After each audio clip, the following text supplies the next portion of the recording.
Once you are looking at the odds in a realistic way, it's very important for entrepreneurs to be realistic.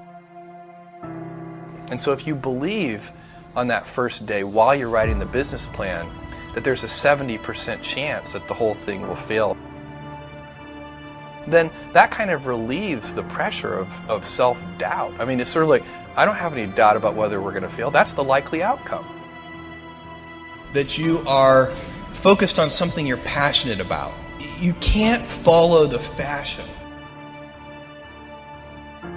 when you're trying to do a startup company, or I think really anything in life. But you have to, as an entrepreneur, if you're gonna build a company, pick something you think is interesting that has the intersection of genuinely creating real customer value, and then just stay right there and let the wave catch you.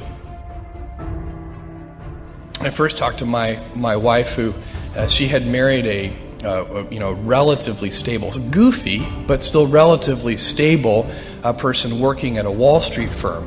I worked at a quantitative hedge fund,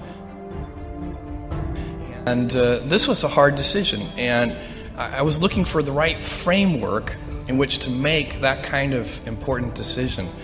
And the right framework I found is a regret minimization framework. And so that's just a nerdy way of saying that you want to project yourself to age 80.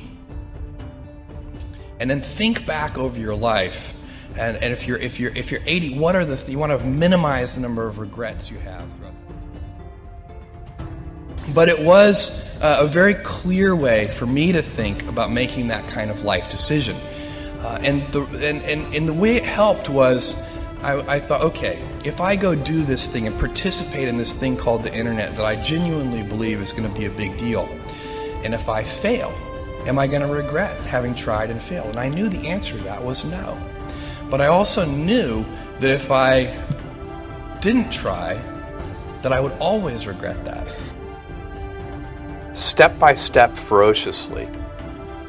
Basically, you can't skip steps. You have to put one foot in front of the other. Things take time. There are no shortcuts, but you want to do those steps with passion and ferocity.